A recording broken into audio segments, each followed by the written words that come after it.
Hello दोस्तों, कैसे हैं? आई होप आप लोग बहुत अच्छे होंगे। इस समय जियो पॉलिटिक्स से रिलेटेड मैं आपको कुछ इन्फॉर्मेशन देना चाहता हूं जो कि आपके लिए और इस देश के लिए बहुत ही इंपॉर्टेंट होगी। और ये है कि हमको आज देख लीजिए कि इंडिया पाकिस्तान से ही नहीं लड़ रहा है। इंडिया को 3 फ्रंट वार से लड़ने के लिए प्रिपेयर होना चाहिए। 3 फ्रंट वार मतलब 3 तरफ से हमको लड़ने के लिए तैयार होना चाहिए, चाहे बांग्लादेश हो, चाहे पाकिस्तान हो, और चाहे चाइना से भी लड़ने के लिए बिल्कुल प्रिपेयर होना चाहिए।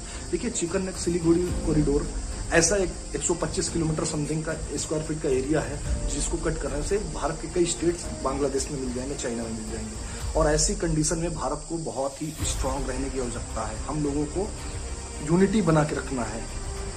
हम लोगों को देश के लिए बहुत यूनिटी बना के रखना है, कोई राजनीति भी नहीं करना है। और ऐसे मेन टाइम पे पॉलिटिकल स्टेबिलिटी बहुत इंपॉर्टेंट है, राजनीतिक स्थिरता बहुत इंपॉर्टेंट है। हमको राजनीति चेंज करने के बारे में बिल्कुल नहीं सोचना चाहिए, क्योंकि सिंपल बात यह है, इस गवर्नमेंट ने बहुत अच्छे वर्क किए हैं।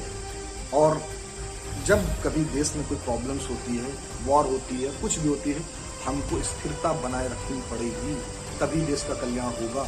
और इस समय देखिए कि 3 फ्रंट वार से इंडिया ना अमेरिका इंडिया का साथ दे रहा है, डबल स्टैंडर्ड गेम खेल रहा है, IMF से फंड दिला रहा है, 8500 करोड़ रुपए का पाकिस्तान को फंड दिलाया, उसी पैसे से अपने देश में वेपन्स खरीद रहा है पाकिस्तान उस अमेरिका से, और उसके रिगार्डिंग वो वेपन्स यूज करेगा इंडिया पे। और इंडिया से बोल रहा है कि मैं बीच में नहीं पड़ूंगा इंडिया पाकिस्तान के उस प्रॉब्लम में।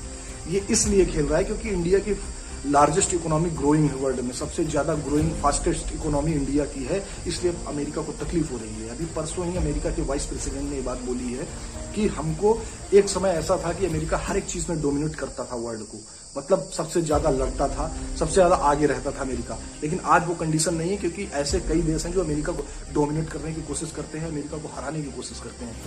पहले मेड इन चाइना प्रोडक्ट इतने अमेरिका में बनते थे, उसमें चाइना में बनते थे, अमेरिका को कोई प्रॉब्लम नहीं होती थी। लेकिन जब टिम कुक ने बात बोली, एप्पल के फाउंडर ने, कि इंडिया में मैन्युफैक्चर करेंगे हम एप्पल के फोन, आईफोन्स, जिसमें हमारा टैक्स और हर एक चीज की बचत होगी, तो तब अमेरिका के प्रेसिडेंट जो कि डोनाल्ड ट्रंप है, उन्होंने ये बात बोली कि आप इंडिया में नहीं बनाएंगे आईफोन्स, आप अपने देश में बनाएंगे, क्योंकि इंडिया इतना ग्रोइंग कंट्री है, उसको कोई जरूरत नहीं। उसको प्रॉब्लम्स हो रही है कि इंडिया ग्रो करेगा तो आने वाले टाइम में वो भी हमको डोमिनेट करने की कोशिश करेगा, वो भी हमको हराने की हर एक क्षेत्र में कोशिश करेगा। सबसे ज्यादा क्या करना है कि मेड इन इंडिया प्रोडक्ट आप लीजिए, आप दूसरे देश के बने हुए प्रोडक्ट नहीं छुएंगे, चाहे वो जितने बेहतर हो। आपको उनका कोई ना कोई एक्सक्यूज ढूंढना है देश में, कोई ना कोई ऑप्शंस ढूंढना है देश में, और पैसा देश का देश में रहना चाहिए, जिसके रिकॉर्डिंग आप देखिए। आप भारत को 3 फ्रंट वार से लड़ने के लिए प्रिपेयर हो रहा है भारत।